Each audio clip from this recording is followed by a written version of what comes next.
Late adulthood is the final stage of a person's life, usually starting around the age of 60 and above. In this stage, people go through many changes, physically, emotionally, and socially. Some may retire, face health challenges, or reflect on their life experiences. Despite these changes, late adulthood can also be a time of wisdom, peace, and meaningful relationships. Good day, I am Jake Isabel Morris, and with me is my groupmate. Hi, I'm Grace. Today, we will be conducting an interview as part of our discussion on late adulthood. We will be talking to someone who is now in this stage of life to learn more about their experiences, thoughts, and the lessons they want to share. Through this, we hope to better understand what life is like during late adulthood. Good day, everyone. So now we are with our interviewee that is already in his late adulthood stage. So we will let him introduce himself. Guys, my name is Efren Ramo Balatero. I live in Porocuatro, Barangay Lourdes, Pangula, Bohol. My age is 66. Okay, so kami ka ng mga pipila lang ka mga pangutanan ni mo tayo. May tungkol sa mga kinabuhi karon, sa mga experiences. Number 1, pwede nimo isulti kung unsa ang kinabuhi nimo sa una o karon. Unsa ka nga klase nga tawo sa imong pagkamatanon, ug unsa ang relasyon nimo sa imong pamilya o mga amigo sa una. Unsa ang kalahian karon nga tigulang na ka. Ay tungod sa differences kung pagkabataan-on, so karon nga kung maedad na. Sa kung pagkabataan-on, actually, paano ko istiktuhan kung tataw. May mikil, asuko ko dayon. Dayon, pagkakaroon na, as elderly na ko, anak ka nang, akong hinungduman nga, dili ay maayo, ang istikto kay ka, regarding sa imong anak, dili kay istiktuhon. Napasalamat ko nga sa ako mga kagahapon sa anong panahon, dito ko nakatuon, nga as a strict father, dili maayo. Thank you kayo, tatay. So, let's proceed to question number 2. Sa pagkakaroon nga, naana ka sa katigulangon, kung saman ang mga butang nga imong ganahan sa imong edad karon. Naabay mga butang nga lisod para nimo o mga butang nga imong makayan.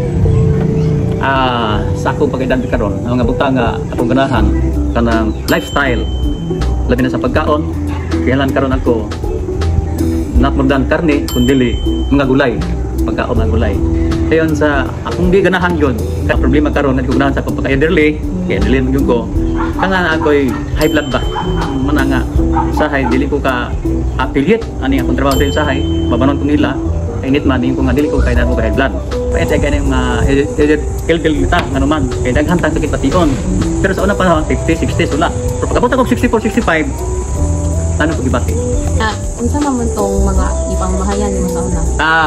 Ang akong gibahayan gud sa una, sa batanon pa ko sa teenager pa ko, kaya dili ko gusto commerce good. I am graduate commerce, major in accounting. Pero wala na po, mapurso ang mangkong pag-accounting kaya sukol ko amo. Ako misis, pas awi na siya, wala na makatimbang sa ko, alam na gastos sa estudyante, wala ko sa'y mag-uul ko. Muna karon nga, kung sa'y magmahal kita ko nga, inanan di ay panahon. So let's proceed to question number 3 tayo. So unsa imong tambag para sa mga batan-on nga nagtubok pa? Aron mahimong maayo nga tawo ug makabaton og maayo nga relasyon sa uban.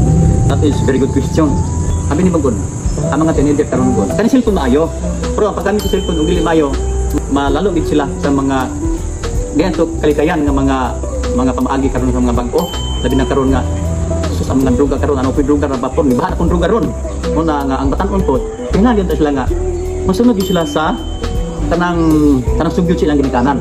Dayon not necessary nga mukuyog-kuyog sa barkada, mo gid mo labi nag makarbarkada ka nga laig mga karakter na malunlon ka sa bisyo nga droga.